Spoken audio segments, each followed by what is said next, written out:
about the sacro-iliac joints in yoga. The sacro-iliac joints come together at the back of the pelvis, and in women, they can get a little wobbly, particularly after childbirth and in menopause. The problem with this is that the way that we normally teach some poses can actually make this problem worse and cause hypermobility in the connective tissue. So we're going to do a few exercises. Laura, come on onto your back. The first one that we want to look for is the rotation of the leg. So laying down on your back, place your hands on your hip points, and leaving the left knee up, you're going to start to drop the right knee out. And stop at the point where you notice the pelvis starting to follow the leg. So you want to keep the pelvis quiet and pointed up towards the ceiling, and just move the leg as far out as you can. What you'll probably notice is that your range of motion in this very passive way is pretty limited compared to what you probably thought you had. So you're going to do that on both sides, and we're going to come back to this idea in warrior number 2. Coming up into warrior number 1, go ahead and roll over to your side, come all the way up, and then warrior's going to face the back of the room. Now, normally, the way that we teach warrior 1 is to say to put the back heel down and then turn the hips.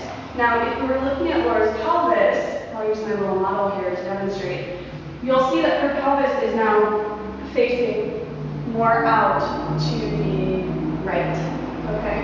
So when we cue her to put the heel down and then turn the hips, we're really taking a lot of that twisting action into the sacro-iliac joints. For people who have pain or may already have hypermobility, this is going to be a problem. So rather than cueing the heel first and then moving up to the hips, what we can try is cueing from the hips down to the feet.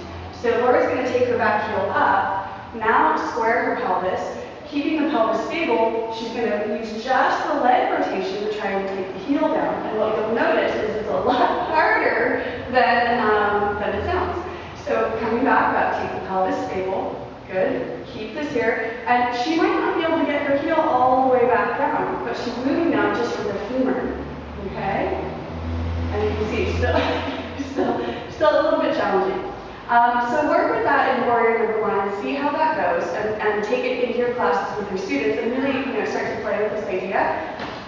Then from here, come into warrior number 2. Now, coming back to the idea of the leg drop. Take your feet forward. What we saw as soon as we started to drop the leg out to the side is that the pelvis starts to follow. This is going to happen in warrior number 2 especially. So with her hands on her hip points, if she turns her left foot out to the left, yes, what she noticed was that her pelvis already started to tilt and drop. So bring the foot back to neutral. Push the right side of the pelvis into the left. We're going left foot forward. So she's pushing her pelvis this way. Now turn your right foot out to the right. Better? Harder? And continue to go forward into warrior 2, pushing the back pelvis towards the front. And this will help keep the pelvis neutral and facing forward. Okay? And then also in Shavasana, let me come up, thank you. In Shavasana, watching for if there's any pain on either side of the pelvis, just creating a little bit more support with either a folded washcloth or an iPad. All right, so try this at home. Take it into your classes, see what you find out, and then let us know how it goes. Any other poses you can think of that this concept would be appropriate for. Thank you so much. Namaste.